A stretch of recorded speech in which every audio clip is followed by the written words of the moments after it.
ஆரணி சட்டமன்ற தொகுதியில் அண்ணாமலை பேசியது என் மண் என் மக்கள்.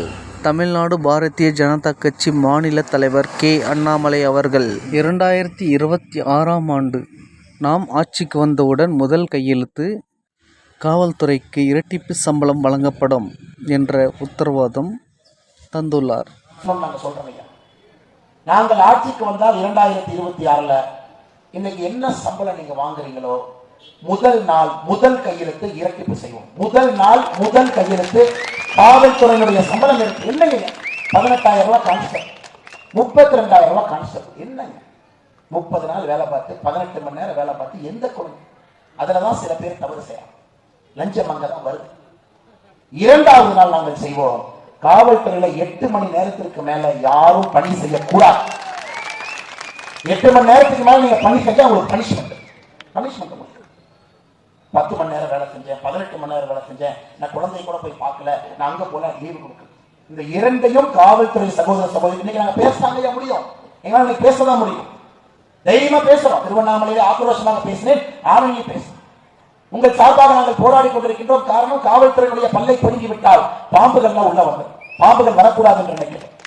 ஆனால் காவல்துறையை பணியை சுத்தப்படுத்தி அதிலே நேர்மையை கொண்டு வந்து அவர்கள் செய்யக்கூடிய உழைப்புக்கு ஊதியத்தை அதிகப்படுத்தி 8 மணி நேரத்திற்கு மேலே ஒரு காவல்துறை சேவை செய்யக்கூடாது. அதுக்கு எத்தனை போலீஸ் கான்ஸ்டபிள் வேணுமோ நம்ம எடுக்கலாம். வரிப்பணம் வேணுமா கட்டுவோம். இந்த ஊர்ல 40 போலீஸ் கான்ஸ்டபிள் 80 பேருக்கு போடுவோம். ஒன்னும் ஆகாது. காவல்துறை 40 பேர் எக்ஸ்ட்ரா போட்டோம்னா நம்ம பெண்கள் பாதுகாப்பா தான் இருப்பாங்க. இவன் நம்ம வரிப்பணத்துல கொள்ளையடிக்கிறத விட 2 ரூபாய் எக்ஸ்ட்ரா வரி கட்டி 40 காவல்துறை போலீஸ் ஸ்டேஷன்ல அமர வைத்தால் நாம் யாரும் குறைய போவது கிடையாது. அதனால ஆரணியில 183வது தொகுதியில நம்முடைய காவல்துறை சகோதர சகோதரிகளுக்கு சொல்லுகின்றோம், உங்களுடைய சம்பளத்தை இரட்டிப்பு பண்ணுவோம். அது ஒரு பெரிய சாதனை இல்லைங்க.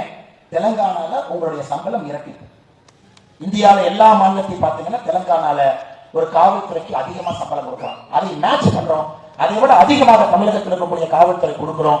நீங்கள் நேர்மையாக இருக்க வேண்டும், தைரியமாக இருக்க வேண்டும், தட்டி லட்டி கட்டி உள்ள வேண்டும். அதான் உங்களுக்கு நாங்கள் மக்களாக வைக்கக்கூடிய வேண்டும். உங்களுக்கு 8 மணி நேரத்துக்கு மேல வீட்டுக்கு போங்க, குழந்தைகளோட இருங்க, ஆறுதலா இருங்க, மனசை சாந்திப்படுத்துங்க, கோவப்படாதீங்க, டென்ஷன் ஆகும். 8 மணி வீட்டுக்கு போங்க, வாரத்துக்கு ஒரு நாள் லீவ் எடுத்து மேன் பவர் பத்தலீங்களா, இன்னும் 30,000 பேர் ரெக்ரூட் பண்ணும். 33% பெண்களை கொண்டு வரும்.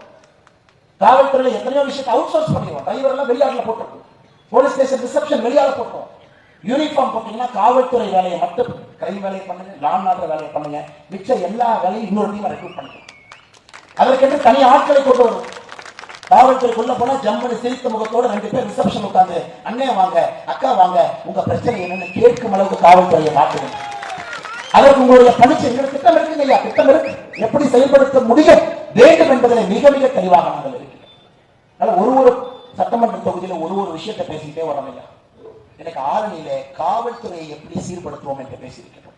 கல்வியை பத்தி பேசி, விவசாயத்தை பத்தி ஒரு தொகுதியில பேசிட்டோம். ஒரு 234வது தொகுதி முடியும் பொழுது ஐயா நாங்க பேசினதெல்லாம் புக்கா போட்டு கொடுத்துறோம் ஐயா. அதான் 2026 பாரதிய ஜனதா கட்சியினுடைய தேர்தல் அறிக்கை.